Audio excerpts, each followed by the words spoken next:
Bom dia, irmão, a paz do Senhor. Estou muito feliz que a Ismael chegou. Parabéns, Ismael. Continue assim. Feliz porque a Claudinha também está aqui. Que Deus honre o desejo do seu coração de estar na casa do Senhor, aprendendo a sua palavra e aprendendo sobre Ele. Letícia não precisa nem falar, né? Letícia é aluno exemplo. Chega cedo, já ganhou, quando a gente fazia a premiação, já levou as 500 vezes, já deve ter a biblioteca, né? Tanto livro que ela ganhou. Mas você já é futuro professor da escola do Não sei. Olha a profecia. Está estudando para isso. É sério. Bom, meus irmãos, hoje nós vamos estudar a lição número 10 dessa nossa revista, onde nós estamos falando sobre o início da monarquia em Israel. Nós já falamos sobre como que se deu essa transformação. Até então, antes do início da monarquia, o povo ele era liderado, governado pelos juízes, que eram os anciãos de cada tribo. Depois que Moisés morre, a liderança passa para Josué. Depois que Josué morre, não tem mais nenhum líder. E então o governo de Israel, a liderança de Israel, passa a ser os anciãos de cada tribo. E aí chega um devido momento que o povo chega para Samuel e fala assim: Samuel, nós queremos um rei. Nós queremos um rei para sermos igual às outras nações. E Samuel, como nós já estudamos, ele fica chateado com isso, ele ora a Deus e Deus fala só: acalma teu coração, porque eles não estão fazendo isso contra você, eles estão fazendo isso contra mim. E como nós também já estudamos, Deus já tinha falado lá atrás, para Moisés inclusive, que daria um rei do povo de Israel. Mas não era o momento e o povo antecipou essa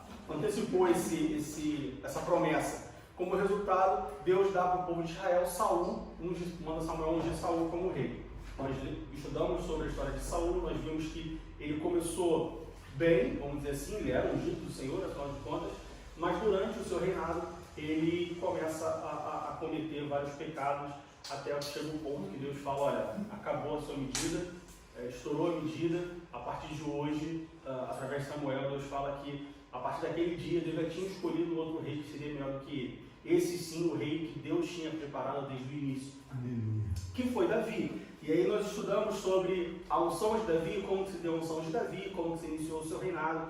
Nós vimos que Davi ele foi o melhor, ele é considerado, não só foi, mas ele é considerado inclusive pelos judeus como o melhor rei de Israel.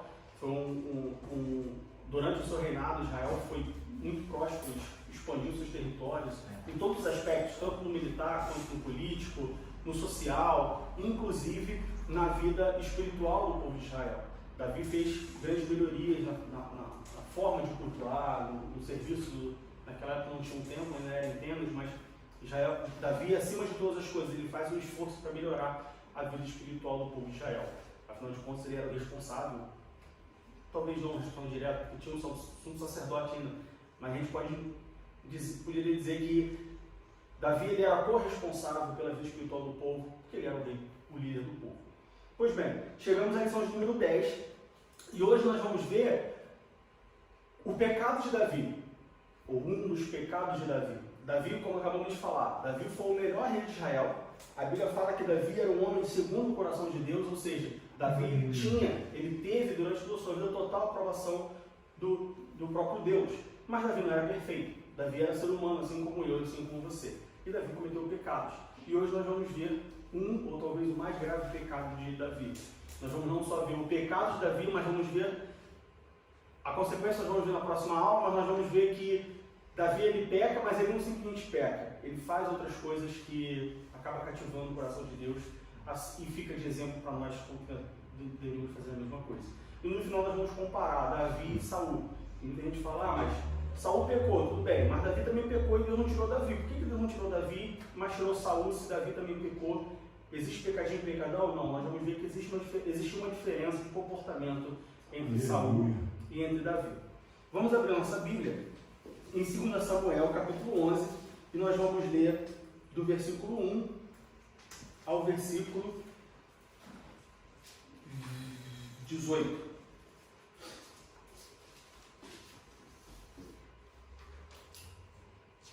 2 Samuel, capítulo 11, do versículo 1 ao versículo 18.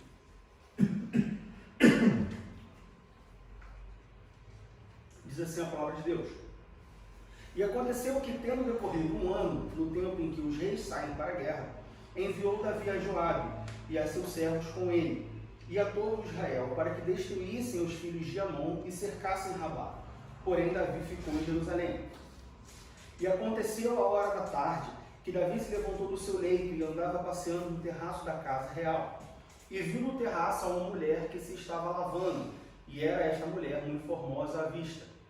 E enviou Davi e perguntaram por aquela mulher e disseram: porventura não é esta Batseba, filha de Eliã e mulher de Urias, o Eteu? Então enviou Davi mensageiros e a mandou trazer. E entrando ela a ele, se deitou com ela, e já ela se tinha purificado da sua imundície. Então voltou ela para sua casa. E a mulher concebeu e enviou e fê-lo saber a Davi, e disse: pejada estou. Então enviou Davi a Joabe, dizendo: envia-me Urias, o Eteu. E Joabe enviou Urias a Davi. Vindo, pois, Urias a ele, perguntou Davi como ficava Joabe, e como ficava o povo, e como ia a guerra. Depois disse a Urias: desce a tua casa e lava os teus pés. E saindo Urias da casa real, logo saiu atrás dele iguaria do rei. Porém, Urias se deitou à porta da casa real, com todos os servos do seu senhor, e não desceu à sua casa. E o fizeram saber a Davi, dizendo: Urias não desceu à sua casa. Então disse Davi a Urias: não vens tu de uma jornada? Por que não desceste à tua casa? E disse Urias a Davi: a arca, Israel e Judá ficam em tendas, e Joabe, meu senhor, e os servos de meu senhor estão acampados no campo. E hei de eu entrar na minha casa para comer e beber e para me deitar com minha mulher? Pela tua vida e pela vida da tua alma não farei tal coisa. Versículo 12. Então disse Davi a Urias: fica cá ainda hoje, e amanhã te despedirei. Urias, pois, ficou em Jerusalém aquele dia e o seguinte. E Davi o convidou, e comeu e bebeu diante dele, e o embebedou, e à tarde saiu a deitar-se na sua cama, como os servos de seu senhor, porém não desceu à sua casa. E sucedeu que pela manhã Davi escreveu uma carta a Joabe e mandou-lhe por mão de Urias. Escreveu na carta dizendo: ponde Urias na frente da maior força da peleja, e retirai-vos de trás dele, para que seja ferido e morra. Aconteceu, pois, que tendo Joabe observado bem a cidade, pôs a Urias no lugar onde sabia que havia homens valentes. E saindo os homens da cidade, pelejando com Joabe, caíram alguns do povo, dos servos de Davi, e morreu também Urias o Eteu. Então enviou Joabe e fez saber a Davi todo o sucesso daquela peleja. Pois bem, primeiro tópico da lição, nós vemos que Davi ele comete não só um, mas dois pecados bem graves. Davi, nós começamos a ler no capítulo 2 Samuel, capítulo 11, Davi, o povo de Israel está em guerra, Davi manda o Joabe, Joabe era o líder do exército de Davi. Ele manda Joabe junto com os homens para a guerra. Só que no versículo 2, no versículo 1, nós vemos que Davi ele fica em Jerusalém. E aí a gente tem o primeiro erro de Davi. Não o pecado, mas o primeiro erro de Davi, o que vai levar ao pecado. E aí, se a gente parar um pouco nesse momento, a gente refletir sobre essa atitude, dificilmente, eu diria que talvez até 100% das vezes, quando nós pecamos, o ato do pecado ele não é um ato direto. Você não está parado e aí você vai e peca diretamente. A ação que resulta em pecado, ela sempre tem um início. E esse início pode vir através de uma tentação, pode vir através de alguma outra, derivada de alguma outra ação, pode ser através de um pensamento, através de alguma fala, através de alguma coisa que você ouve, alguma coisa que você vê. Dificilmente o pecado ele é uma ação direta, número 1. A primeira coisa que você faz é pecar. Normalmente o pecado ele é consequência de alguma coisa. Mas é aquilo que a gente fala, só de pensar você já está pecando. A gente vai chegar lá. Então, normalmente é isso que acontece. O que aconteceu com Davi? Davi, o povo vai à guerra contra os filhos de Amon. Ele manda o exército à guerra, manda Joabe à guerra, mas ele fica em Israel, em Jerusalém. E aí a gente tem o início de uma série de ações que vão resultar em pecado. A pergunta é, por que um rei, naquela época, ainda mais Davi, que era um rei guerreiro, por que Davi ficou em Jerusalém? Davi não deveria ter ficado em Jerusalém. Davi deveria ter ido à guerra. Nessa hora, tipo assim, tá vindo na minha cabeça, tipo assim, será que quando a pessoa ganha um poder, é mais fácil dela entrar em pecado? Ou não seria, né? Tipo assim, porque enquanto ele estava lá, que ele não era rei, ele fazia as coisas perfeitas, normais. Então, sim, eu diria que sim, não. Não, nesse contexto, eu não acho que o poder ensoberbeceu Davi a ponto de ele falar, não preciso ir à guerra. Assim, a Bíblia não fala disso, isso é uma opinião pessoal minha, tá? Eu não acho que, pelo menos se a gente olhar para a história de Davi, a gente não vê Davi soberbo por causa do poder. Até mesmo pelas atitudes que nós vamos ver depois que Davi comete o pecado. Mas sim no sentido de que você ganha uma... Eu diria que não só o poder, mas eu acho que a partir... Conforme você... O grande desafio é, conforme você vai crescendo espiritualmente, as pessoas ficam cada vez mais autoconfiantes. No sentido de que, se eu acabei de me converter, é o que a gente fala, o primeiro amor, a pessoa está ali, vai todo dia para a igreja, e ora, jejua, e está aos pés do Senhor, e tal, e tal, e tal. À medida que o tempo vai passando, essa pessoa vai crescendo espiritualmente, na maioria das vezes, ou naturalmente, uma coisa natural, inerente ao ser humano, chega um momento que a pessoa começa a ficar muito autoconfiante, no sentido de que, não preciso orar tanto, eu não preciso jejuar tanto, eu conheço alguns atalhos para se chegar a Deus. E aí a pessoa começa a relaxar nesse sentido, e aí quanto mais você relaxa, quanto menos vigilante você está, mais suscetível você está ao pecado.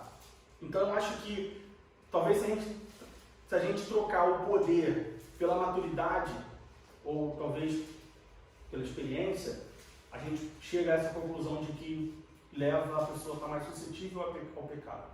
E esse acho que eu diria que é um dos grandes desafios da vida cristã. É você conseguir se manter tanto tempo na caminhada, mas em todo o tempo continuar vigilantes ou até mesmo mais vigilantes. Porque quanto mais, não gosto da palavra, mas eu acho que vai expressar bem, quanto mais destaque você tem na vida cristã, maior é o alvo nas suas costas do inimigo, certo? Então, se a gente, de forma bem prática, o inimigo ele tem muito mais interesse na vida do pastor Joab do que na minha vida. Até mesmo porque Satanás ele não conhece o futuro. E, de novo, praticamente, não acho que a analogia é perfeita, mas imagina que Deus ele tem um plano muito maior na minha vida do que na vida do pastor Joab. Certo? Então, no futuro, para a obra de Deus, eu ou qualquer outra pessoa, vai ter um impacto. De novo, o exemplo é bem ruim, porque não existe um impacto maior na obra de Deus. Mas o que eu quero dizer é, Deus conhecendo o futuro, ele pode, tendo a visão de um todo, ele pode ter o conhecimento de que A ou B é mais importante, entre aspas, não existe mais importante para Deus, mas é mais importante. Mas Satanás ele não tem esse conhecimento. Então o que Satanás conhece é a mesma coisa que a gente conhece até agora. E até agora, o pastor Joab é o pastor de uma igreja, ele está na frente de vocês, de nós. Ele é o nosso líder. Então, ele tem muito mais visibilidade do que eu, do que você, uma pessoa com menos responsabilidade na obra do Senhor. Então, quanto mais você vai ganhando destaque, quanto mais você vai crescendo espiritualmente, maior é o alvo nas suas costas. E, naturalmente, humanamente falando, esse maior é o alvo nas suas costas é inversamente proporcional à atenção que você dá ou à vigilância que você dá. Algumas pessoas sim acham. E aí, esse é o segredo, de novo. É você continuar caminhando por muito tempo, cada vez mais vigilante. O que acontece normalmente é, quanto mais a pessoa caminha, menos vigilante ela fica. É por isso que nós vemos muitos pastores, muitos líderes, missionários, pessoas que caminham na igreja há muito tempo, que caem em pecado, e aí em escândalos e tudo mais, e você fala assim, calma, mas como que essa pessoa cometeu isso? Como que um pastor roubou dinheiro? Eu conheci esse pastor não sei quanto tempo atrás, ele não era assim e tal, o que aconteceu com ele? Provavelmente, à medida que ele foi crescendo, ele foi ficando, foi se achando autossuficiente e parando de vigiar. E como a própria palavra de Deus nos diz, o inimigo está só esperando uma brecha para poder atacar. No caso de um pastor, o pastor cai e a igreja acaba. A igreja cai também. Acaba, o povo Por isso, revolta. esse é mais um motivo de que a gana de Satanás no pastor Joabe é maior do que a minha, porque se ele me derrubar, ele me derruba. Se ele derrubar o pastor Joabe, ele derruba a igreja. Entendeu? Então é isso. Então, assim, eu não diria que porque Davi virou rei, ele ficou displicente.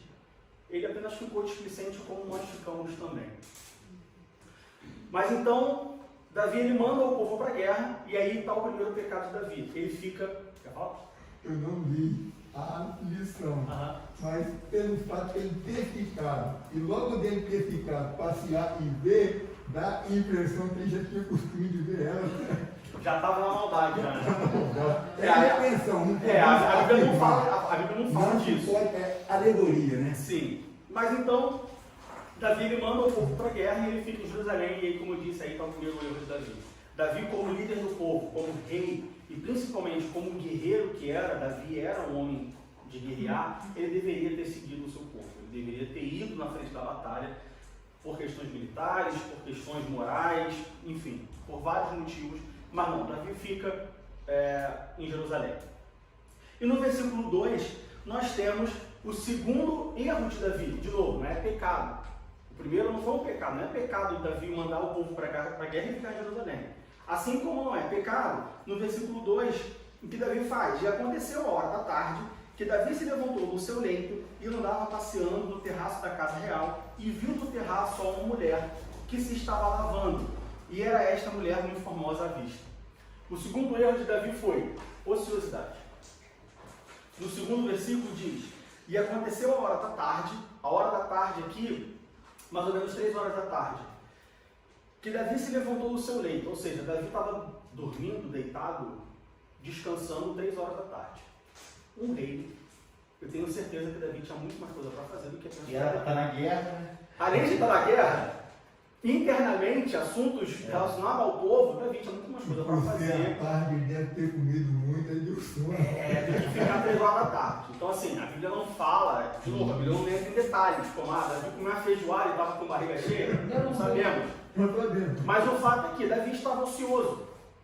E esse foi o segundo erro de Davi, que nós podemos aprender. E que nós podemos aprender com isso. A ociosidade no meio do cristão. Davi estava ocioso. Veja bem, Davi era rei de Israel.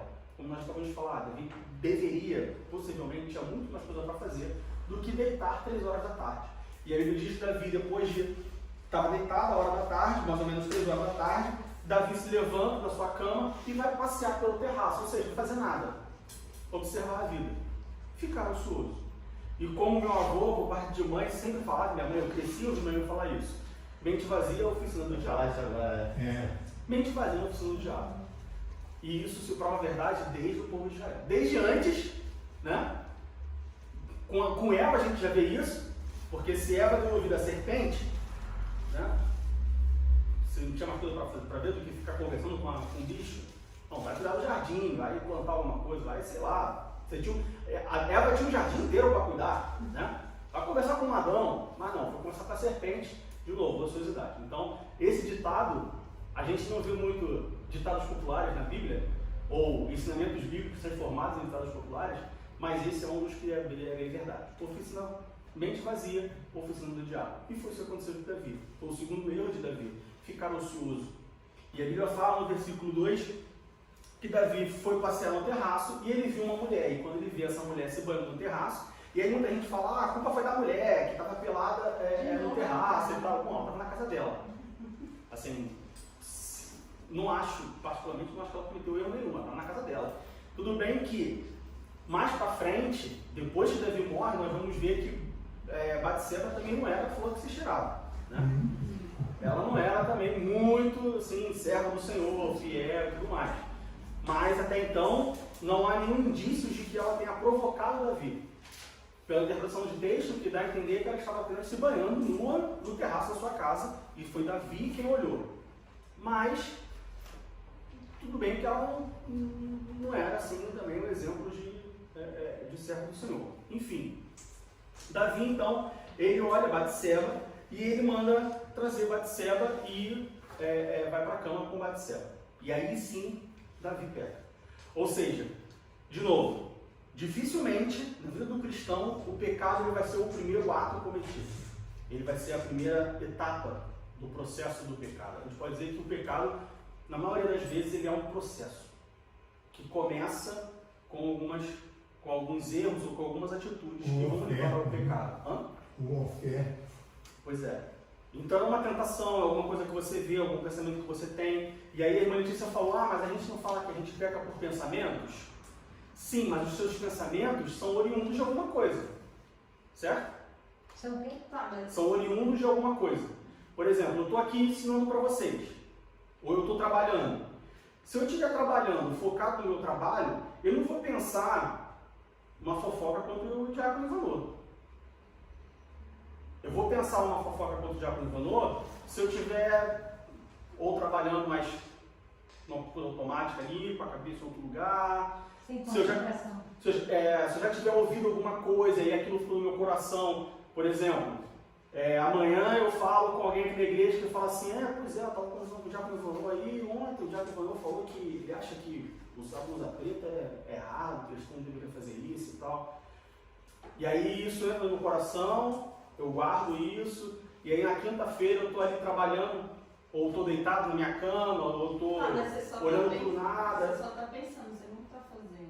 Então, mas aí quando eu penso no meu coração, já que não falou para mim que falou que camisa preta é errado, eu fui de camisa preta e está falando comigo, por que ele não falou comigo direto? E ele que vende rosa? Rosa é pior do que preta e tal, não sei o quê. Agora eu vou falar com o pastor, já que o meu está errado, domingo eu vou tirar satisfação com ele e tal, não sei o que, já peguei, eu estou irado. Por que eu estou fazendo isso? Primeiro, eu ouvi uma fofoca, porque alguém chegou para mim e falou, não fui? Se eu tivesse ido com o diácono, a atitude, eu diria que primeiro, claro, isso é um exemplo, mas a primeira atitude deveria ser, irmã, ele falou isso? Poxa vida, eu acho que é porque ele não tem camisa preta, vamos fazer uma vaquinha e dar uma camisa preta para o diácono falou? Essa é a primeira atitude, ou seja, você já corta a fofoca ali na hora. A segunda atitude, se eu quisesse realmente, se fosse uma coisa mais grave, enfim, seria eu, diácono falou, chegou aos meus ouvidos que o irmão falou que camisa preta não é antibíblico. Tem uma coisa, não entendi muito bem, assim, inclusive eu já vi irmão de camisa preta, tem alguma coisa acontecendo? E não guardar esse sentimento e ao longo da semana, quando eu estiver ocioso, começar a ter esses pensamentos. Então aí sim, o pensamento ele é um pecado. Ou por exemplo, questão sexual, né? Passou uma mulher na rua, e aí eu olho para aquela mulher e falo assim, nossa, que mulher, hein? Rapaz, vou te dizer que se eu fosse solteiro e tivesse uns 20 aninhos, acho que eu ofereci um café para ela e tal. Já peguei, eu estou cobiçando uma mulher. Eu, um homem casado, estou cobiçando. O certo, um cristão, estou cobiçando a mulher que está passando na rua. Estou pensando. Eu só pensei, eu não falei nada. Eu não mexi com ela. Eu não fui lá falar com ela. Eu não assobiei, não chamei, não fiz nada. Eu só pensei. Mas eu pequei. Pequei em forma de cobiça. Então, na maioria das vezes, o pecado, ele começa lá atrás. Eu penso também que o lance de pecar em pensamento é exatamente o fato de você alimentar esse pensamento. Isso. Sim. Porque uma vez que você pensa, agora eu dou o exemplo da fofoca. Ele está trabalhando, aí vem, poxa, falou isso, se dando, começar a continuar trabalhando. Não alimentou isso. O problema é quando a gente alimenta o pensamento, aí começa a crescer a famosa erva daninha no coração. Aí aquilo começa a te deixar amargurado, tu já vem para a igreja da próxima vez, quando vê aquela pessoa, tu já não vai mais vir para ela, aí já começa tudo a contender. O outro caso também, eu entendo, agora só não você pensar e de repente apagou, esqueceu, passou. Eu penso assim, se você alimentar esse pensamento, igual o Diego deu o exemplo agora da mulher. Passou a mulher na rua bonita, você olhou, mas não ficou ali, caramba, poxa, não pegou, olhou. É o que eu ia falar, às vezes a gente está nessa direção, ela vem de frente. Você viu, o homem viu e o homem olha, não tem esse, o homem olha, só que aí vem a consciência, rapaz, você não pode fazer isso, Senhor, tem misericórdia. Agora, se ele olha e continua e insiste, e vira até aí, que é o problema, entendeu? Porque olhar e enxergar, todo mundo enxerga, mas quem quiser ver, aí que vem o problema. Explicado? Então, o pecado de Davi começa com essas duas atitudes não muito corretas. Davi, primeiro, ele fica em Israel, fica em Jerusalém, ao invés de ir para a guerra, e ele deveria ir para a guerra. E segundo, ociosidade. Mente vazia, oficina do diabo. Se nós fizermos um balanço no nosso dia a dia sobre os nossos pecados, nós vamos ver que alguma parte deles é por conta da ociosidade. Se nós estivéssemos fazendo alguma coisa, e aí quando eu digo fazendo alguma coisa, eu estou fazendo uma coisa de fato, você pode estar trabalhando e a cabeça está voando, pode estar cozinhando e a cabeça está em outro lugar. Se nós ocuparmos nossa mente, principalmente com as coisas de Deus, dificilmente isso vai abrir brecha para o pecado. Você conhece alguém, você já cometeu algum pecado que você estava louvando a Deus, por exemplo? Ou que você estava meditando em algum versículo? Ou que você estava pensando na pregação do último domingo? Ou que você estava orando? Eu diria que não. Ninguém quer porque está orando, certo? Se alguém conseguir cometer um pecado orando, essa pessoa tem alguns problemas. As pessoas vão uma oração contrária.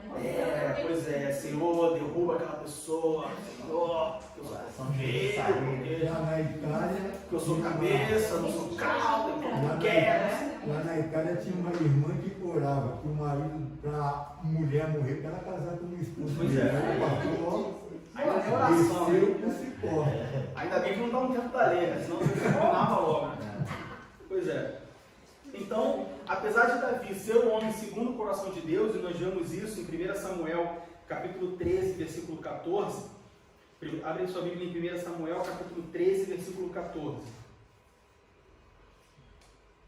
Então disse Samuel a Saul: agiste neciamente, não guardaste o mandamento que o Senhor teu Deus te ordenou, porque agora... Não, versículo 14, desculpa. Porém agora não subsistirá o teu reino. Já tem buscado o Senhor para si um homem segundo o seu coração. Ou seja, quem era esse homem? Davi. Então, Davi era de fato, a Bíblia diz isso, que Davi era um homem segundo o coração de Deus.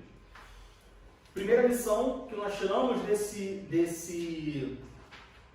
primeiro tópico é que até um homem segundo o coração de Deus ele pode pecar. Ou seja, durante a sua caminhada cristã, não seja autoconfiante ao ponto de achar que você está imune ao pecado. Ou que você tem mais resistência ao pecado.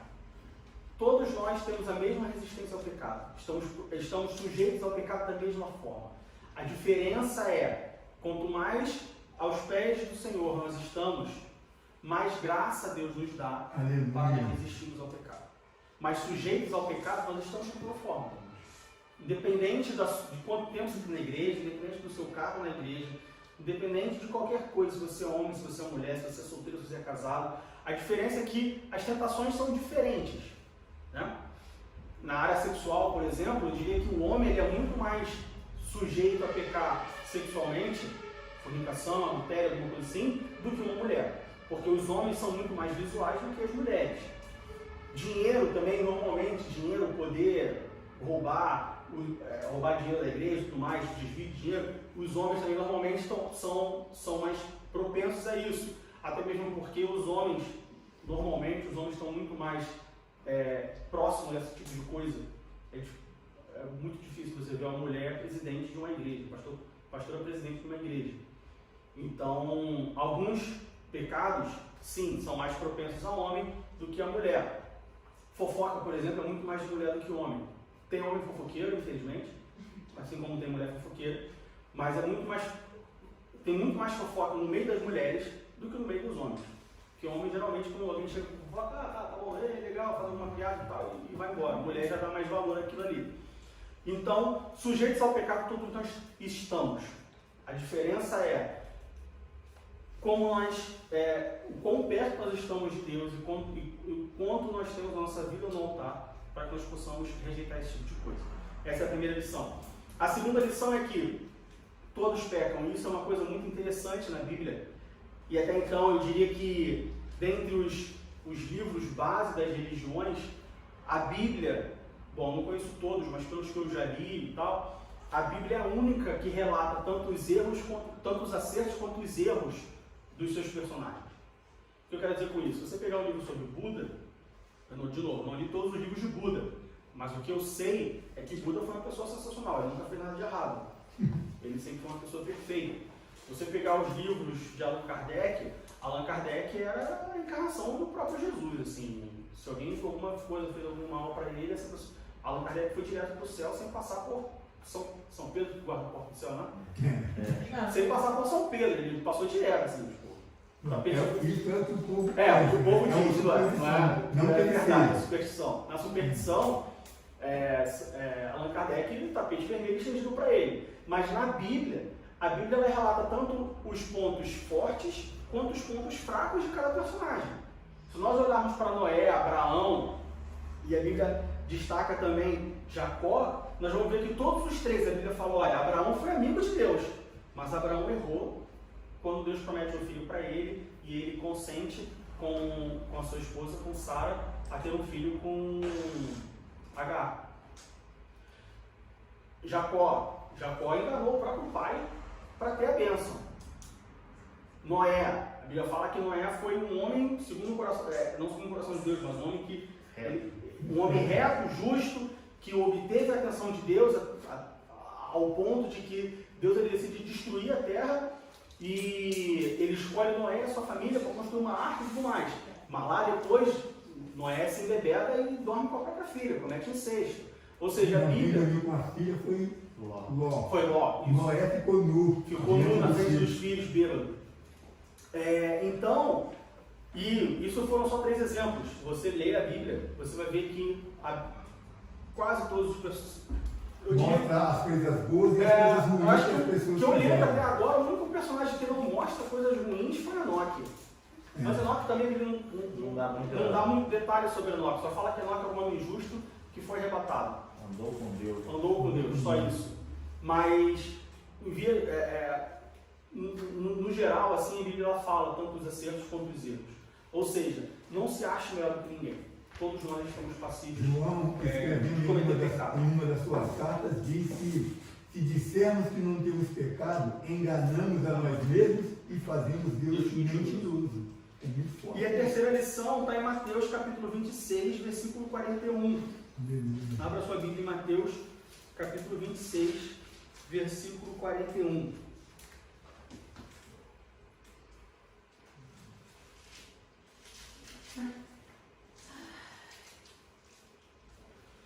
Vigiai e orai para que não entreis em tentação. Na verdade, o espírito está pronto, mas a carne é fraca. A terceira lição é vigiar e orar em todo o tempo. Ah, mas eu estou na igreja, eu preciso orar, eu preciso vigiar? Preciso. Mas eu estou na igreja, é um lugar santo, a casa de Deus. Como que eu preciso estar vigilante dentro da igreja? Como que eu posso pecar dentro da igreja? Olha, se a gente fizesse um confessionário de pecados, não só a gente, mas a gente ficaria escandalizado com o tanto de pecado que existe dentro da igreja. Ah, você está falando de quê? Pastor que rouba dinheiro? Não, estou falando de coisas bem bizarras. Por exemplo, camisinha na igreja do Brasil, lá que eu congregava, acho que era quase todo domingo que o diácono achava uma camisinha na igreja, nas cadeiras da igreja, atrás do bastério, enfim. Pessoas cometem pecado dentro da igreja também. Então, temos que vigiar e orar em todo o tempo, todos os momentos. Ah, mas eu estou sozinho, eu estou cozinhando, eu preciso vigiar e orar? Precisa, todo o tempo. A Bíblia fala, orar sem cessar, vigiar constantemente. Constantemente não é uma vez ou outra, não é só no trabalho, não é só quando vai para o shopping, não é só quando vai para o parque, não é só quando vai para o lago. É constantemente, todos os momentos, nós temos que estar vigilantes. Porque só precisa de uma oportunidade. Veja só, Davi era um homem segundo o coração de Deus. Davi então nós estudamos na semana passada, Davi estava fazendo um governo excelente, uma coisa fenomenal. Davi estava ali seguindo a cartilha direitinho. Só precisou de um deslize. Na verdade, 2. Eu diria que talvez nem 2. Um, que foi passear pelo terraço. Porque Davi poderia ter ficado em Jerusalém, mas estar ocupado. Mas só precisou de um deslize, que foi passar pelo terraço. E aí, uma série de coisas aconteceu. O que acontece? Vamos lá voltar para 1 Samuel capítulo 11. 1 Samuel capítulo 11, verso 3. Segundo Samuel, não? 2 Samuel, desculpa. 2 Samuel, capítulo 11, verso 3. O que acontece então? 2 Samuel, capítulo 11, verso 3. E enviou Davi e perguntou por aquela mulher e disseram: porventura não é esta Batseba, filha de Eliã e mulher de Urias, Beteu? E abrindo parênteses, Urias era Eteu e Batseba era a mulher de Urias. Como vocês podem ver, Urias ele não era hebreu. Urias ele era Eteu. O povo Eteu era um povo que no meio estava incluído nos cananeus, que era um povo que Deus mandou expulsar da terra. Ou seja, se a gente voltar lá atrás, quando Israel conquista a terra de Canaã, Urias não era para estar em Jerusalém. Não Urias, claro, mas o povo Eteu, a ascendência de Urias, não deveria estar junto no meio do povo. É por isso que Deus fala para não se misturar. Não estamos justificando, então a culpa é de quem não expulsou os cananeus. Não, a culpa continua sendo de Davi. Mas quando Deus fala para não se misturar, quando Deus falava, olha só, você entra, você tira todo mundo, você mata, você expulsa.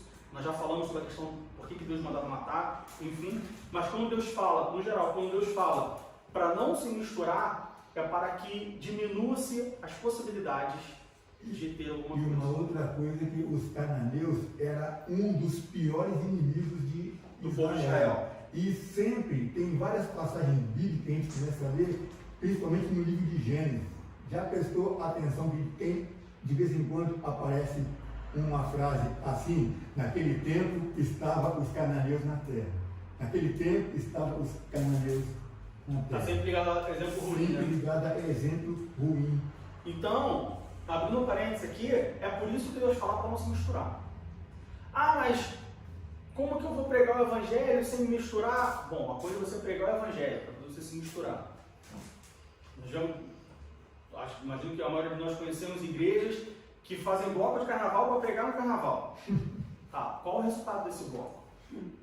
Assim, se eu fosse pastor da igreja, tá, você quer fazer um bloco de carnaval? Tá. Então, no final de cada dia a gente vai fazer um balanço. No final do dia, quantas pessoas se converteram? Ah, não, veja bem, pastor, nós oramos com várias pessoas, pedimos oração, nenhuma se converteu ainda, mas é aquilo, né? A palavra de Deus a gente prega, e ela vai germinar, e vai estar semeada. Não, olha só, acabou.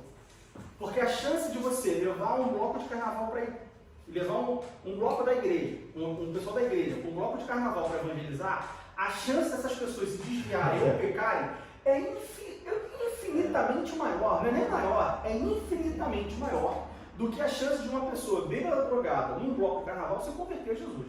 Mas como que então faria para evangelizar essas pessoas? Não estou dizendo só essas, mas estou dizendo, vamos supor, dentro de uma cadeia, né? Tem pastores que vão lá e fazem evangelismo. Sim.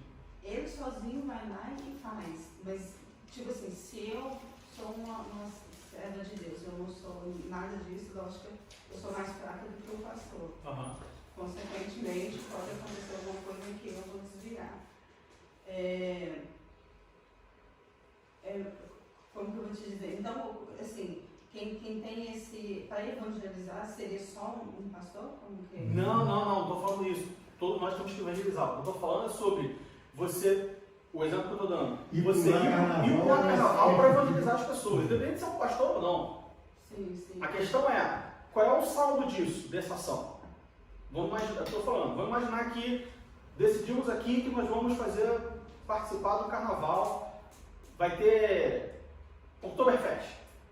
Tem Oktoberfest, nós vamos aqui reunir um grupo de 15 irmãos, vamos para Munique, para poder fazer evangelização no Oktoberfest. Tá? No final do primeiro dia, qual foi o saldo? Vamos ser bem sinceros e vamos dizer qual foi o saldo. Quantas pessoas nós evangelizamos e quantos pecados nós cometemos por causa do Oktoberfest. Eu diria que 99% das vezes a quantidade de pecado cometido pelas pessoas que foram evangelizar é muito maior do que a quantidade de pessoas que foram evangelizadas. Por diversos motivos. Primeiro, quem está no Oktoberfest não quer ouvir a palavra de Deus, certo? Ela está ali, ela quer se divertir. Então, varia com o ambiente. Seria o ambiente onde você vai fazer isso. Isso. pessoa que toma Oktoberfest, ela está bêbada. Como que uma pessoa bêbada? Existe, eu já ouvi testemunhos, mas, de novo, via de regra, como que uma pessoa bêbada, drogada, seja lá como for, ela vai ter consciência do que é o sacrifício de Jesus e aceitar conscientemente Jesus? Vai. Se por muito menos, infinitamente menos, nós vemos pessoas que aceitam a Jesus de forma emotiva, da hora ali, por causa de uma palavra, de um hino, se emociona, aceita Jesus, mas conversão nada, zero. Levantou a mão ali por algum motivo e tal, mas não teve conversão. Então, num show evangélico também seria assim. Aí já fica, já é outra discussão, talvez até mais calorosa do que a gente estava passando na dança. E o problema de evangelizar em carnaval é o oba-oba, né? Também. Então, e outra coisa, a pessoa não evangeliza o companheiro de trabalho, o companheiro de escola. E quer evangelizar no carnaval? Quer ir logo no carnaval? Então, São 3 dias só e o resto do ano. Não vai evangelizar ninguém? pois é, então tem que ser prudente nesse sentido, entendeu? Então, Urias ele é teu, ele não deu, primeiro, para início de conversa, ele não deveria estar no meio do povo, ele deveria ter sido expulso junto com os cananeus, mas não foi. Está aí um exemplo do porquê que Deus fala para não se misturar. Cuidado com a mistura, isso em vários aspectos, não só evangelizando o carnaval, mas relacionamento amoroso, afetivo, com pessoas não crentes, que é o jugo desigual. Cuidado com isso. É sofrimento. Bom, se a minha estivesse aqui, com certeza ela teria levantado a mão e falado. Antes da Fabiana, todas as minhas namoradas, não todas, mas a maioria delas, não eram cristãs. Minha mãe sempre falava, cuidado. A chance de você... Não, eu vou levar para a igreja. Missão. Evangelismo.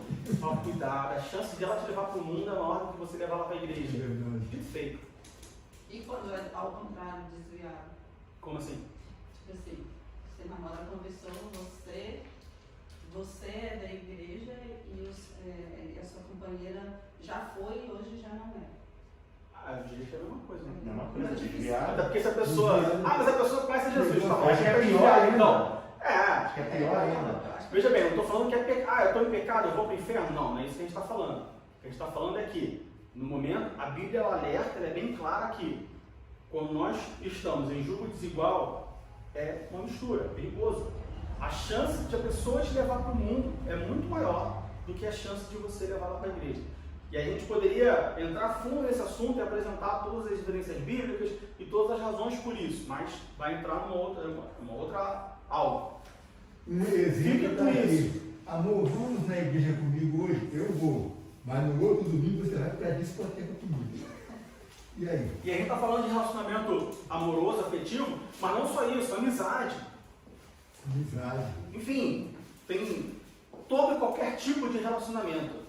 Até na questão da religião, vamos supor, nós frequentamos uma igreja evangélica estudando a palavra. Vai se misturar com pessoas que frequentam seitas, igrejas com costumes diferentes. Vai ficar bagunçado, Vai criar confusão na sua cabeça também. Vai. Ontem mesmo eu estava conversando com uma pessoa que falou assim, mas... Enfim, tem exemplos disso, né? Pessoas falam isso, mas Deus está em todos os lugares, não tem problema você frequentar a Assembleia de Berlim, mas você ir na missa lá, na igreja católica, ou você acompanhar alguém em outra igreja, tá? Cuidado com isso.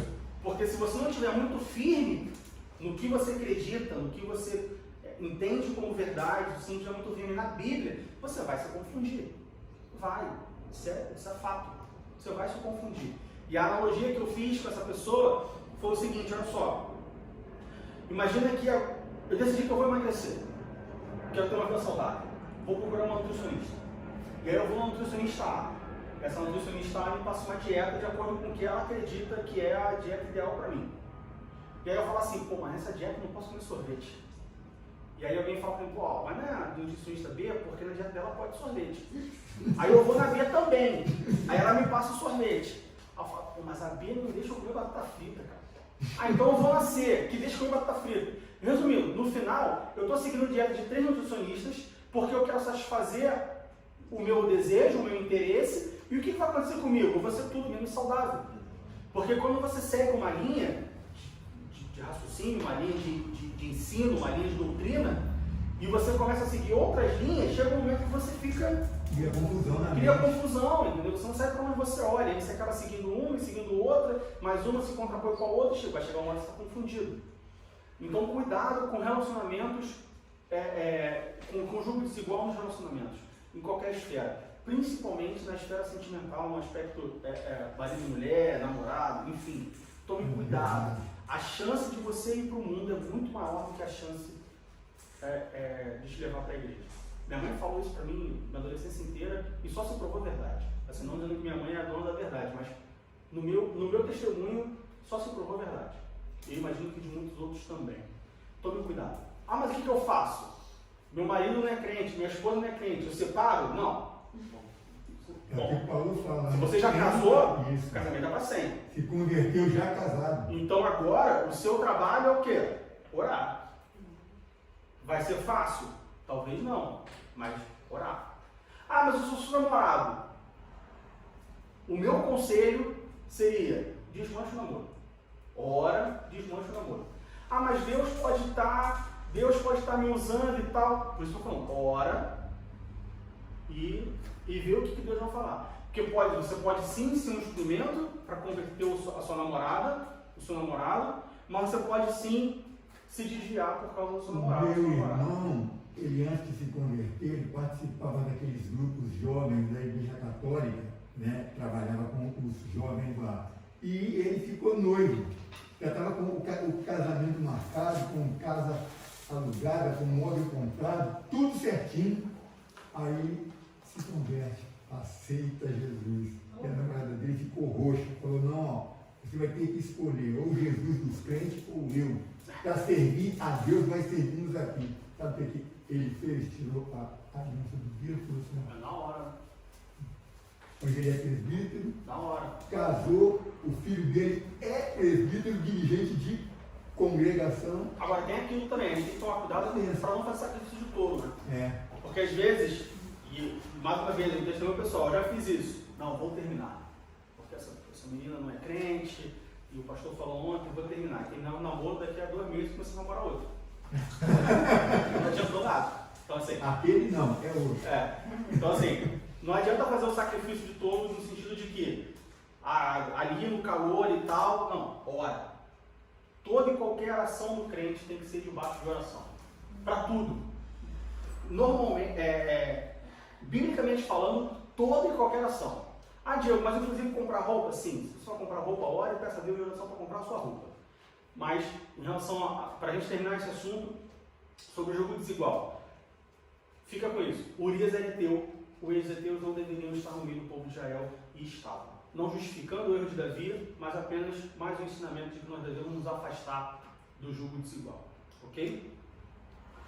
Bom, prosseguindo. Quais foram... O que aconteceu depois que Davi vê Betseba? Ele manda chamar Betseba, Betseba vai e aí Davi se deita com ela. E aí muita gente fala também, porque Betseba também foi cúmplice, porque eu podia ter falado não, enfim.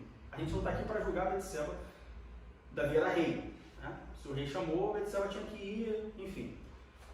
Esse não é o objetivo da lição. O objetivo da lição é ver o pecado de Davi. Davi vai para a cama com Betseba. Pouco tempo depois, Betseba manda uma mensagem. Falou, Davi, estou grávida. Que eu acho que é o terror de qualquer pessoa que comete adultério, né? Principalmente os homens.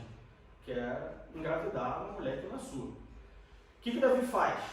Davi fala, bom, já sei, vou mandar chamar Urias. E aí Davi manda chamar Urias da guerra. Quando Urias chega, Davi fala assim, rapaz, vai lá, pode ir. Você é um bom guerreiro, você é um menino, um servo fiel. Vem cá, come, vai lá para sua casa. Davi fala assim, olha só, não vou para minha casa. Minha família, os guerreiros, o Urias falando, os guerreiros estão dormindo na tenda. Joabe está na tenda, a arca do Senhor está na tenda. E eu vou para minha casa ficar com a minha mulher, dormir na minha cama. E aí aqui a gente vê uma lição que muitas das vezes as pessoas que não são do meio do povo são muito mais tementes do que as pessoas que estão no povo. Né? Às vezes nós encontramos ímpios que são muito mais tementes ao nome de Deus do que crentes com 50 anos de igreja que tratam o nome de Deus como qualquer coisa. Urias não faz isso, Davi ele persiste no erro, e aí no dia seguinte ele embebeda Urias, confiando que Urias, bêbado, agora sim ia para casa e ia se deitar com sua mulher e aí mascarar ali a gravidez. Naquela época, evidentemente, não tinha teste de DNA. Urias não faz isso, Urias fica bêbado e dorme na escadaria, na porta do palácio. Davi, não satisfeito, ele comete o segundo pecado, que é, manda uma carta para Joabe e fala, olha, coloca Urias na frente da batalha para que ele morra. Davi comete um assassinato. E aí Joabe seguiu as ordens do rei, coloca Urias na frente da batalha, e Urias, com certeza, ele morre. E aí nós temos 2 pecados de Davi. O que nós aprendemos com isso? Um pecado leva ao outro. Um abismo chama outro abismo. Um abismo chama outro abismo. Na maioria das vezes, quando você comete um pecado, esse pecado vai levar a outro pecado, que vai levar a outro pecado, que vai levar a outro pecado, que vai levar a outro pecado. Na maioria das vezes. Você conta uma mentira, para sustentar aquela mentira você conta outra mentira, para sustentar a segunda mentira você conta uma terceira mentira, para sustentar a terceira, a quarta e por aí vai. Você rouba alguma coisa, para não dar falta do roubo, você faz uma outra coisa, e você faz outra coisa, você faz outra coisa e por aí vai. Davi, ele cobiça a mulher do próximo, ele se deita com a mulher do próximo, a mulher engravida, para compensar. Enganar ele, para ele pensar que o filho era dele, né? Ele acaba dormir com ela. E aí, no final das contas, não dá certo, bom, então eu vou matar. E aí ele vai e manda matar o Urias. Olha como que o pecado, ele é tão sujo que ele vai, cada vez que você tenta consertar, ele bola de neve, ele vai crescendo cada vez mais, vai ficando cada vez mais incontrolável. E isso a gente está falando, é claro, é um exemplo bem, você pode pensar que é um exemplo bem esdrúxulo, ou uma coisa bem fantasiosa, mas é só você olhar ao redor que você vai ver vários exemplos no próprio, agora na mídia mesmo, que está acompanhando, no caso da Flor de Lis, que ao que tudo indica, ela não foi julgada, enfim, ao que tudo indica, ela planejou a morte do marido. Premeditado, ou seja. E, tem vários outros casos, mas geralmente é assim que acontece. Ou seja, não é só, não, vou cometer um pecadinho aqui, eu vou só contar essa mentirinha, mas tá tudo bem, assim, eu vou contar mentira do pastor, mas o pastor não fala com o diácono Evandro. O diácono Evandro não vai saber da mentira. Eu tenho certeza que Davi, quando ele cobiça Batseba, ele se deita com Batseba, Davi não imaginou que Batseba ia estar grávida. Até porque bom, as mulheres sabem muito mais que eu, o período fértil da mulher é tipo alguns dias ali, né? E normalmente demora para engravidar, e é sempre assim, né? Quando você quer engravidar, um casal que está junto há 10 anos e quer engravidar, demora meses, né? Aí o cara dá uma pulada de cerca, a mulher dá uma pulada de cerca e engravida. Pá. Fala. Mas então, por que se o pecado seria, se o pecado é tão assim, por que Deus então permite a gente ir até o final dele? É o livre-arbítrio. Porque eu sei, tem bem na minha cabeça, é o livre-arbítrio, mas chega, tipo assim, tem pessoas fiéis, tem de igreja que está ali, assim, lógico que a gente não sabe a vida da pessoa, mas se Deus está vendo que vai chegar um ponto em que ela vai ser tão prejudicada, vai ser tão ruim para ela, por que então ele não dá um fim ali?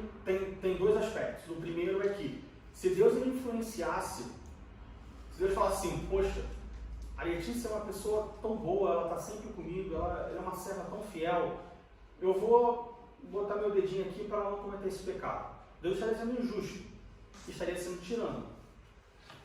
Mas se ele está deixando aí até o final também. Então, vamos lá. O primeiro aspecto é, Deus estaria sendo injusto e tirano. Ele estaria te forçando a fazer algo que você no seu coração não quer fazer. Imagina, por exemplo, que Davi, ele chama Batseba vem pro palácio, e na hora que tá os dois lá, nus, para deitar na cama, caiu um meteoro em Jerusalém. E aí, ou entrou alguém no quarto, enfim, interrompeu. Alguma coisa que impedisse. Impedisse alguma coisa. Bom, Deus está sendo tirando no sentido de que não é o que você quer, Davi, é o que eu quero, eu não vou deixar você fazer isso. O segundo aspecto, e normalmente é o que leva ao primeiro, não que leva ao primeiro, mas é o mais importante ali, é que quando você está no caminho, quanto mais Quanto mais fundo você está no caminho do pecado, mais distante você está de Deus. Imagina que Deus está na minha direita, o pecado está na minha esquerda, certo? Eu tinha que mandar o povo à guerra. Eu tinha que ir com o povo para a guerra. Eu sou Davi. Eu tinha que ir com o povo para a guerra. Não fui, fiquei no palácio. Me virei para a esquerda. Estava sem fazer nada no palácio. Dei um passo para a esquerda. Depois vou dar uma volta ali no terraço. Dei outro passo para a esquerda. E Deus está ficando para trás. Gostei de ser Batseba. Vou mandar chamar Batseba. Dei mais um passo. E Deus está ficando para trás. Às vezes, Deus está até falando, olha só, Davi, cuidado, rapaz. Você tinha que ir lá para a guerra, você não foi. Mas eu já virei para a esquerda, você já ficou para cá. Aí eu dou mais um passo, Deus fala assim, mas Davi, para que você vai lá no terraço, Davi? Tem um povo ali embaixo querendo falar com você, tem um servo ali esperando tua assinatura em alguma coisa. Mas Deus está ficando lá atrás. Quanto mais próximos nós estamos, quanto mais profundo nós estamos no caminho do pecado, mais distante nós estamos de Deus. O seguinte também, igual a irmã falou, por que Deus deixa fazer isso? Deixa chegar a esse ponto. Uma das características do ser humano é quando Deus lá no Jardim do Éden falou assim, façamos o homem à nossa imagem e semelhança. Uma das coisas que a gente tem é a semelhança de Deus, tá? Nesse ponto, a semelhança de Deus nos permite escolher o que a gente quer da nossa vida. Entendeu? Por exemplo, antes do pecado entrar no mundo, Adão e Eva já tinham essa opção de escolher o que queria. Portanto, Eva escolheu comer o fruto. Mas Deus não sabia que ia causar isso tudo? Por que ele deixou ela comer o fruto? Porque a imagem e semelhança dele. Ele falou, olha, façamos o homem a minha imagem e semelhança. Então, Deus respeita o que ele fez.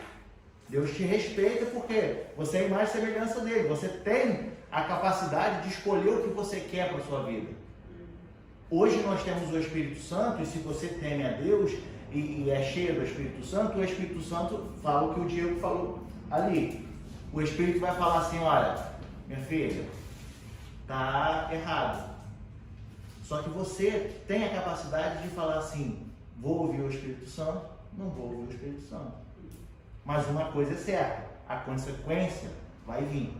Mesmo você se arrependendo, depois, a consequência você vai pagar. Entendeu? Então, eu entendo isso. Por que Deus não interfere? Se ele sabe que o homem vai se afundar, vai tudo, porque nós somos imagem e semelhança dele. Ele nos deu essa capacidade de escolher, e Deus respeita a criação. Entendeu? É só você ler Romanos capítulo 1.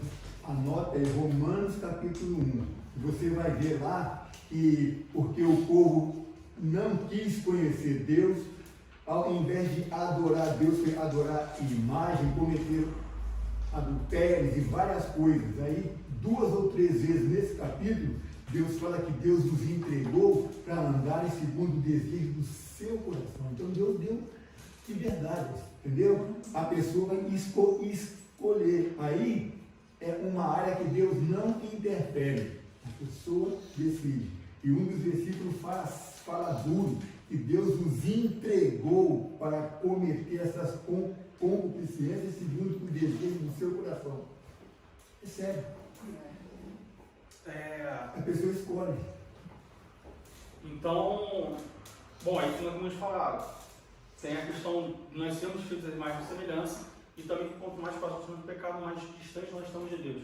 Então, às vezes, Deus até está falando, olha só, não vai, mas você está tão focado no caminho do pecado que você acaba não ouvindo nada. É igual Sansão, perde a sensibilidade. Perde a sensibilidade, você perde a sensibilidade. Sansão foi avisado, ele, não, mas ela agradou os meus olhos. E aí, não é que Deus lava as mãos, mas é que Deus está falando só, estou falando, não está ouvindo. Vou fazer o quê? Eu vou tacar a pedra no meio dele? Deixa você agir. Deus não pode também, por mais que ele nos ame, Deus não pode influenciar, mudar o curso do mundo só por causa de mim. Deus ele pode mudar o curso do mundo? Pode. Quando ele fez com Josué, o povo de Israel no meio da batalha, que ele parou o sol. Veja bem, Deus parou o sol. O sol era para se pôr às 6, se pôs às 8, às 9, sabe? Deus parou o sol. Mas tinha um propósito. Deus não vai parar o sol porque eu quero ficar mais tempo na praia pegando sol. Tá, é que nesse, eu acho que esse exemplo pode ser que não dê certo. Mas vamos supor, uma criança, você fala, não pode fazer isso, porque você vai machucar. Lá é perigoso para você, mas ela quer ir de qualquer forma. E aí, se você a deixa ir e o local é perigoso, ou ela pode machucar, ou pode acontecer uma coisa pior. Uhum. Mas a gente, como pai e como mãe, a gente não vai deixar. Sim. Entendeu? E aí, nós tentamos ao máximo proteger os nossos filhos para que não aconteça algo de ruim. Então, é por isso que vem na minha cabeça, tipo assim, se o pecado é tão ruim desse jeito, como você está dizendo, que Deus está ali, está falando, mas você não está ouvindo, e aí acontece, e aí você vai colher a consequência, e também vai haver casos que o seu filho, você vai tentar proteger, você vai tentar fazer as coisas, e você não vai conseguir. E algumas vezes, confesso que é isso que eu faço. Como? Algumas vezes eu confesso que é isso que eu faço. Deixa O Daniel ele. tá correndo, tá falando, vai se machucar, cara. Sim, Você vai se machucar. E ele você vai se machucar. Aí Aí cai. ele entendeu. Aí vem chorando. Mas ele não vai fazer mais. E aí eu falo, eu te avisei. Eu tenho um exemplo desse. Você saiu correndo? Minha filha, eu peguei limão, a gente mora no Brasil, eu peguei 2 limões e trouxe pra dentro de casa. Aí minha filha sentada no sofá, papai, quero laranja, me dá? Eu falei, filha, é limão. Aí começou a fazer manha. Aí, quero laranja. Eu falei, tu quer? Então toma. Parti, falei, chupa. Ela deu uma bicada que a cara virou o avesso, entendeu? Aí pergunta a ela se ela quer um limão. Entendeu? Aprende, assim. Eu entendo o que você fala. Aprende na marca. Aprende na marra. Deus ele poderia chegar e pegar, nos pegar assim, falando, olha só, tô falando que não, de pegar e colocar em outro lugar. Mas, irmão, se Deus fizesse isso conosco, assim, ele tá infringindo, como o Diácono Ronaldo falou, ele está infringindo o modelo o modelo em cima do qual ele nos criou, que é a sua imagem e semelhança. Ele está tirando de nós o livre-arbítrio. E é claro, a gente está comparando aqui um pecado, a gente está comparando o pecado com aprendizagens da vida. Assim, são esferas completamente diferentes. Né? A gente está comparando comer limão no lugar de laranja do que eu pecar e por causa disso estar afastado de Deus. São comparações não chegam um pouco perto. Mas Deus, ele não, biblicamente falando, eu diria que Deus ele não vai em nenhum momento ter uma ação em algum ponto para não deixar você pecar. O não pecar tem que ser uma escolha minha. Eu tenho que escolher resistir ao pecado. Então ele criou o pecado para que a gente usasse ele. Deus ele não criou o pecado. Não, eu estou dizendo que ele criou. Então o pecado existe para que a gente use ele. Não. Para testar a gente. Não, porque Tiago capítulo 1, versículo 14. É isso. Abre Tiago capítulo 1, versículo 14.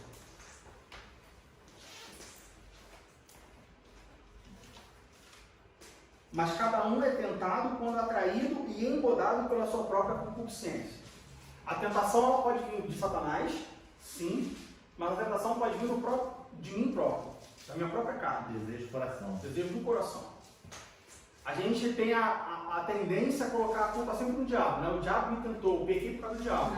Mas muitas das vezes o pecado vem de mim, pela minha própria natureza. Deus ele não criou o pecado. O pecado começou quando Satanás ele se rebela contra Deus.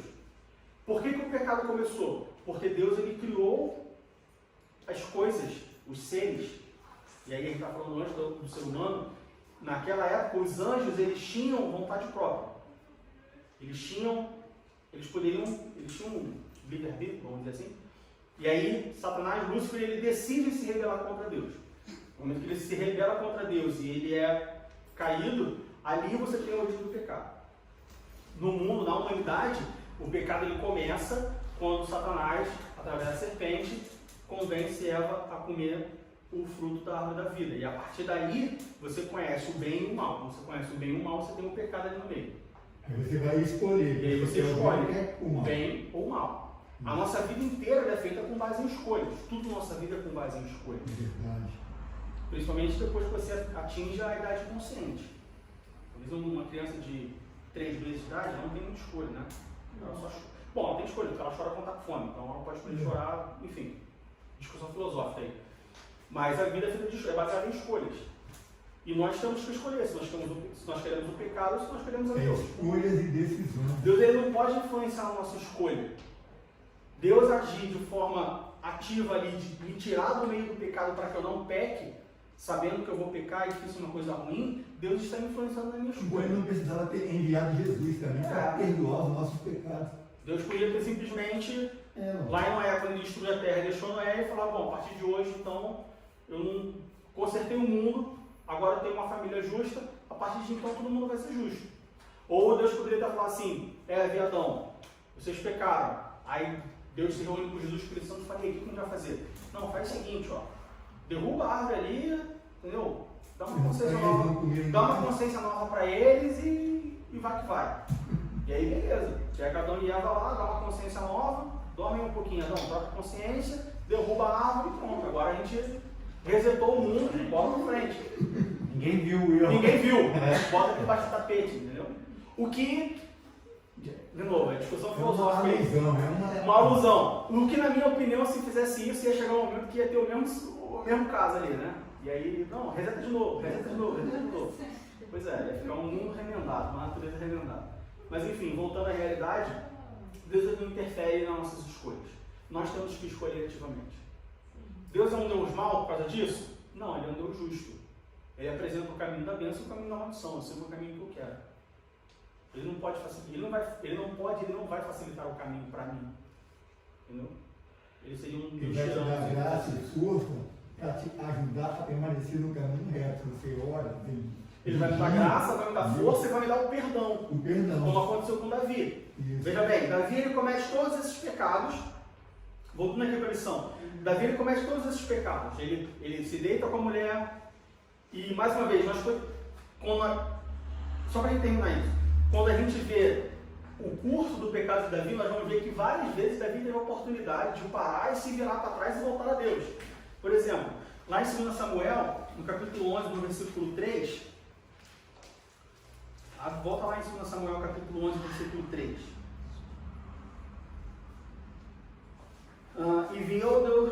Enviou Davi e perguntou por aquela mulher e disseram, porventura não é esta Batseba, filha de Eliã e mulher de Urias Heteu? Davi sabia com quem ele estava se mexendo. Davi sabia que a mulher era casada. Davi sabia que a mulher era casada com um servo dele, com um oficial dele, uma pessoa que era fiel, conhecia o pai dela. Ou seja, Davi teve vários motivos de falar assim, não. Mulher é casada, não.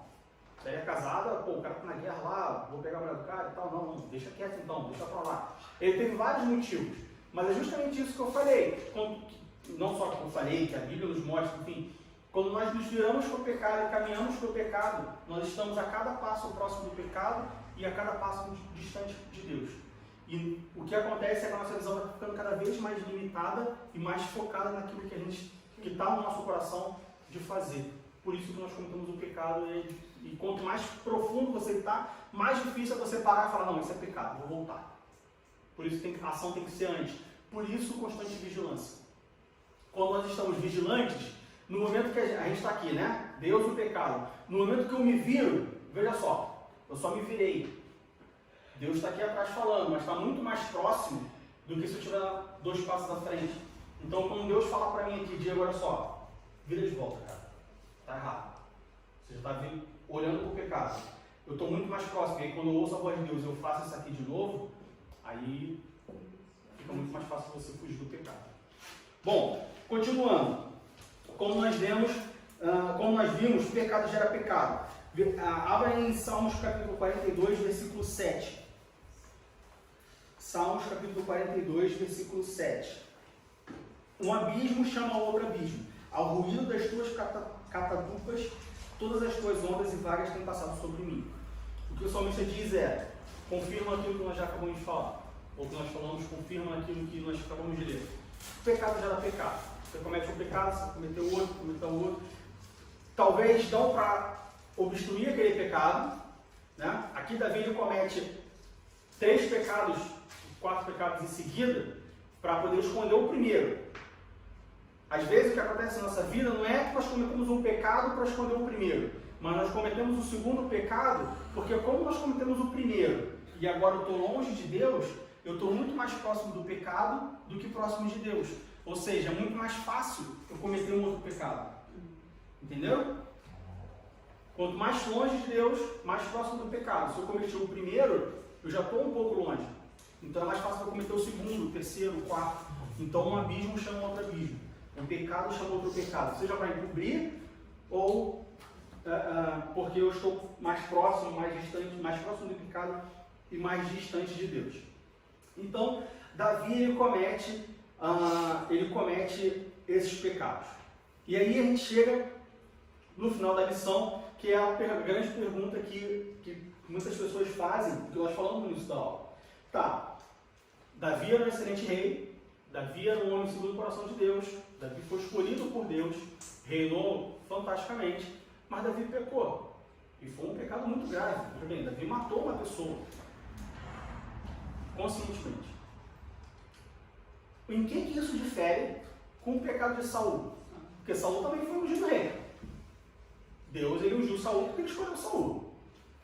E aí o pecado de Saul foi que ele fez o sacrifício lá. Assim, botando uma balança, o pecado, você mesmo fala, Diego, que não existe pecadinho e pecadão. Então, independente de qual for o pecado, os dois pecaram. Por que Davi é o homem segundo o coração de Deus e Saul foi o homem que encheu a medida de Deus e foi destituído do seu reino? E no final ele se suicida. A diferença está nas atitudes pós o pecado.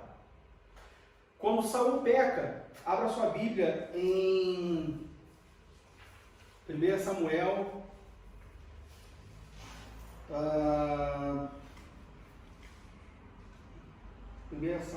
capítulo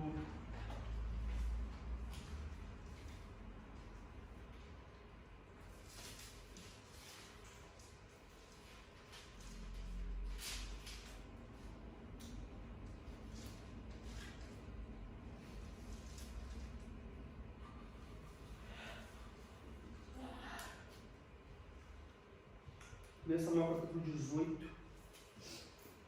18? Isso. Capítulo 15. 1 Samuel capítulo 15.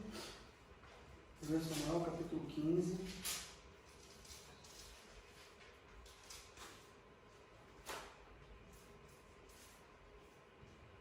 Do versículo 15 ao versículo 24.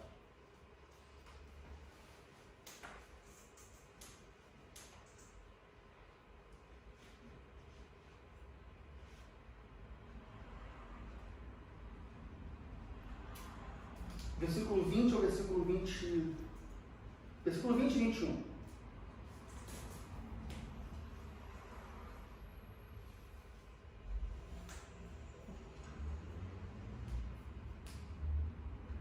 Depois nós vamos ler o versículo 24 e 25.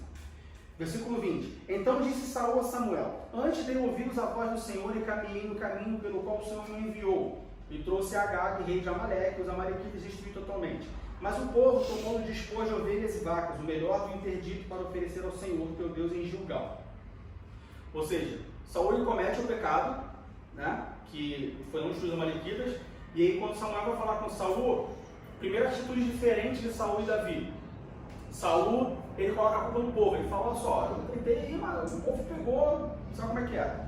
E aí no versículo 24 e 25, diz assim: Então disse Saul a Samuel: Pequei, porquanto tenho transpassado o dito do Senhor e estas palavras, porque temi o povo e deu ouvido sua voz. Porque Saul fala só, mas o povo pegou. Aí Samuel dá mais um carão em Saul e fala só: Saul, olha só, você prefere obedecer o povo do que a Deus e tal? Samuel chama a atenção de Saul falando: Saul, não é bem assim. E aí no versículo 24, Saul fala assim: tá bom, né, parafraseando, tá bom, Samuel, entendi que eu pequei contra o Senhor. Temia o povo e deu ouvidos à voz do povo ao invés de ouvir a voz de Deus. Mas aí olha no versículo 25. Agora, pois, te rogo, perdoa-me o meu pecado e volta comigo para que adore o Senhor. Saul comete o pecado. Samuel vai lá e fala: Saul, você pecou. Primeira atitude de Saul, que foi diferente. Saul fala assim: então, mas eu pequei porque o povo botou pressão e eu ouvi o povo. Aí Samuel fala assim: mas Saul, você prefere obedecer o povo do que a Deus? Aí Saul fala assim: tá bom, entendi, não vamos obedecer. vamos fazer o seguinte, fique entre a gente aqui, se me perdoa, a gente volta lá no versículo 25. Perdão para Deus. Agora, pois, te rogo, perdoa-me o meu pecado e volta comigo para a queda do Senhor. Saul, ele tenta esconder o pecado. Saul, ele reconhece que pecou, e o que ele faz? Não, Samuel, então tá, desculpa, me perdoa, vamos voltar para adorar o Senhor e vamos passar uma borracha aqui? Vamos fingir que nada aconteceu. Pequei, tá bom, entendi, aceita a repreensão aí, mas vamos fingir que nada aconteceu? Assim, o povo não precisa, de novo, parafraseando, o povo não precisa saber. Então vamos ficar aqui entre a gente, morreu o assunto. Quando Davi, olha o que Davi faz. Salmo 51. Salmo 51, do versículo 1 ao versículo 19. O Salmo 51 inteiro. Abra no Salmo 51.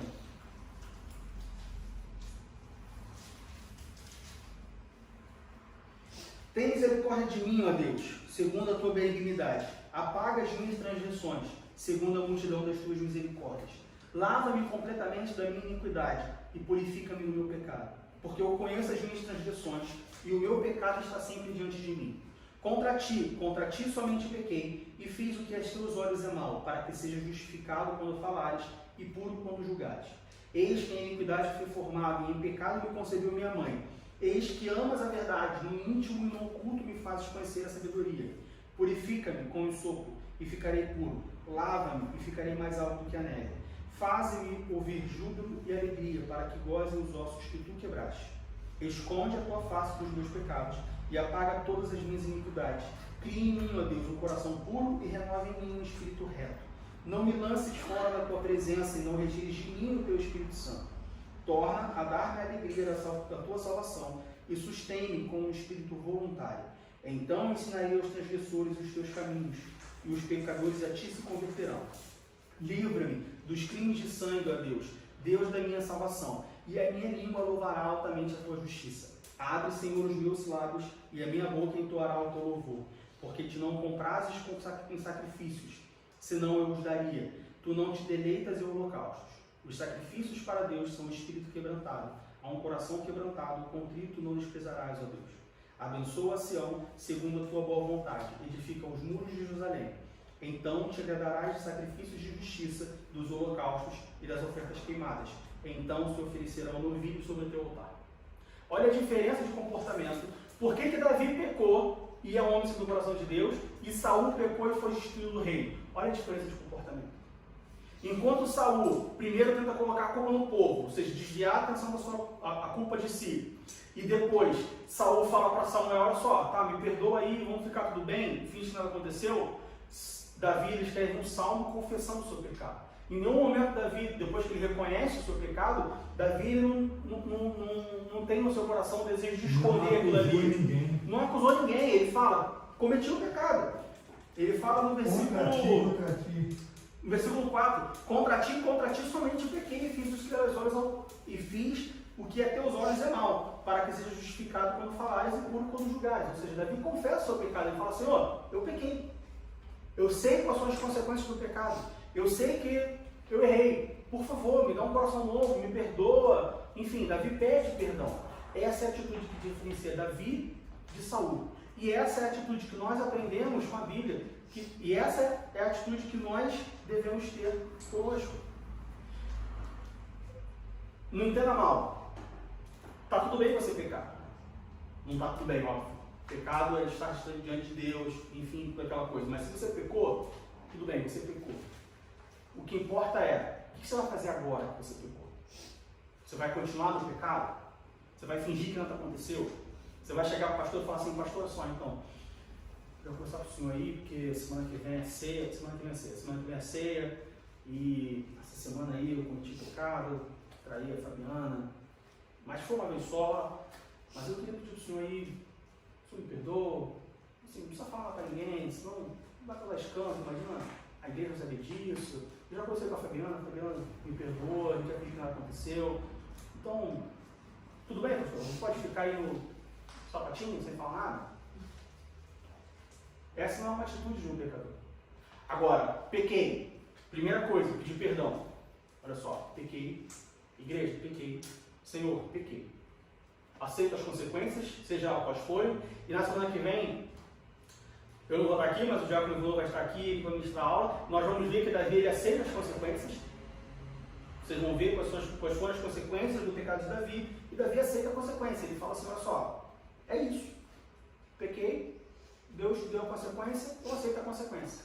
Olha, pequei, aceito a consequência, o que eu preciso fazer para me consertar e não pecar de novo? E principalmente, não pecar de novo. Essa deve ser a nossa posição.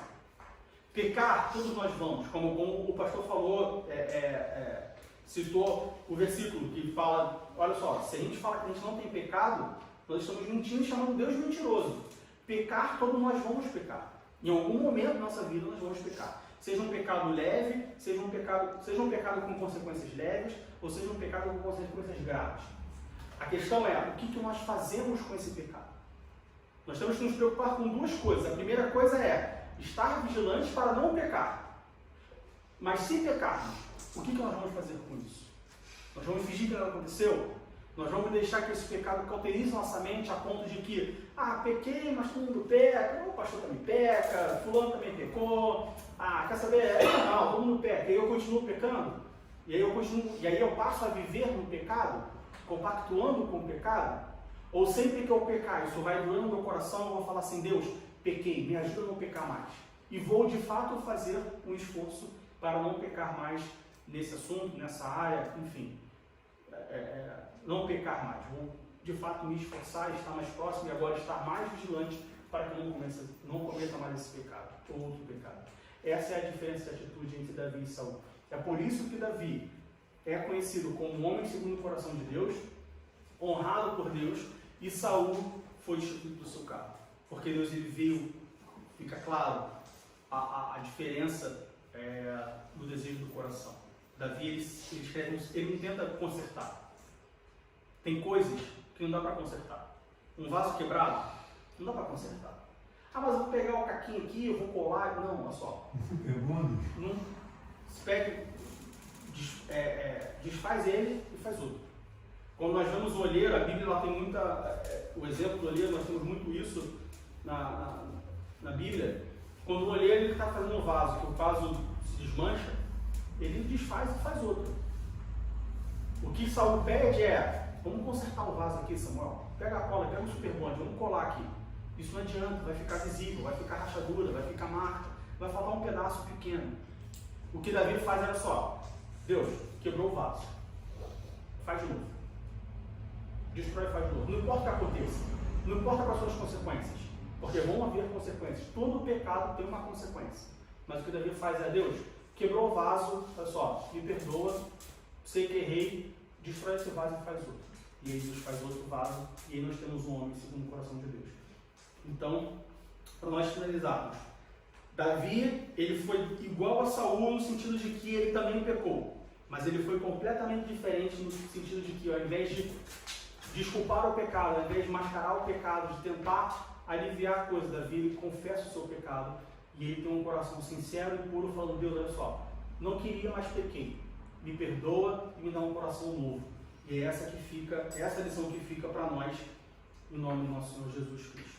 Mas quando ele pediu o perdão para Deus, Davi, ele falou com o povo sobre o pecado dele? Bom, aí não fica claro na Bíblia, até onde eu sei, se Davi ele confessa ao povo o pecado dele, né? O povo ficou sabendo, né? Eu imagino que... Imagino que sim. Até porque Davi depois ele toma Betseba, mas depois que Urias morre, né?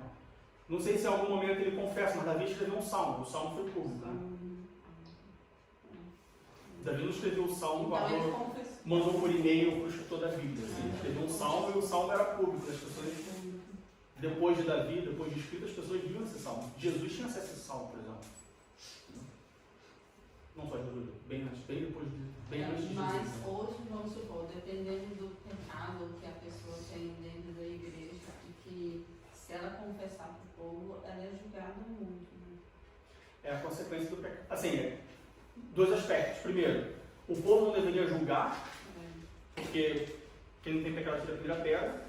Então você tem o lado do povo que não deveria julgar, está errado. Uma pessoa pecou, uma pessoa na igreja pecou, você sabe do pecado. Primeira atitude é, mas e aí, pecou mesmo? Eu ouvi que foi pecou mesmo, cara. Caramba, fofoca. Já bota logo. Você não tem que saber detalhes do pecado. Detalhe pra quê? Se é Deus? Não é, então não tem que saber detalhes. Então o primeiro ponto é, você não tem que saber detalhes. Segundo ponto é, poxa, pecou? Caramba, vamos orar por ele para que Deus fortaleça e ajude. Que se levante de novo, volte a caminhar e tudo mais. Do lado da pessoa, poxa, mas aí vai expor meu pecado, como é que vai ser? E tudo não vai me olhar torto, as pessoas vão julgar. Cara, pensar as lições de pecado. Consequência do pecado. É igual a pessoa que rouba o banco e fala assim, poxa, mas eu vou pra cadeia, prisão é um lugar ruim e tal, vou passar 30 anos, vou perder o crescimento. roubei e dei escola. Vou perder o crescimento do meu filho e tal. Pensar as lições. Não tem muito pra onde fugir. Mas o principal é, não julgue. Porque você está julgando uma pessoa que pecou, mas você pode cometer o mesmo pecado. Ah, mas eu nunca vou cometer o mesmo pecado. Tá, mas você pode cometer outro. Não existe pecadinho e pecadão. Roubar um banco, assassinar uma pessoa, trair a esposa, contar uma fofoca ou mentir para o filho, é pecado do mesmo jeito. A diferença são as consequências. Mas, no sentido do nosso relacionamento com Deus, ela nos afasta de Deus do mesmo jeito. Pecado é pecado, não existe pecadinho e pecadão. Só que a gente esquece disso. E a gente tende a apontar e a julgar os pecados grandes. Mas na verdade, no fundo, nós estamos cheios de pecado pequeno. E se a gente pegar, veja bem, é a famosa analogia do que pesa mais, 1 quilo de chumbo ou 1 quilo de algodão. Nós fazemos esse questionamento. O que pesa mais, 1 quilo de chumbo ou 1 quilo de algodão? E as pessoas falam, 1 quilo de chumbo. Óbvio. Não, ele pesa igual. Todos são 1 quilo. O que pesa mais? Eu trair minha esposa ou eu distribuir fofoca pela igreja? O peso é o mesmo. O peso é o mesmo. Eu trair minha esposa, eu vou escandalizar a igreja, pessoas vão se desviar por causa disso. Eu espalhar a fofoca do pastor na igreja, vou escandalizar a pessoa do mesmo jeito, as pessoas vão se desviar do mesmo jeito. Não tem diferença. É a mesma coisa. A diferença é a consequência. Se eu trair minha esposa pode ter separação, vou falando dos meus filhos, tal. Se eu fizer fofoca na igreja, talvez o pastor nunca saiba que foi quem fez fofoca foi eu, ou talvez ele saiba, mas se souber também, estou nem aí, estou fazendo fofoca dele mesmo, não importo mais com ele. Vou sair da igreja, a fofoca vai ficar lá, enfim, a consequência muda. Mas o peso do pecado é o mesmo. É igual 1 quilo de chumbo e 1 quilo de algodão. 1 quilo é 1 quilo. Pecado é pecado, ele nos afasta de Deus do mesmo jeito.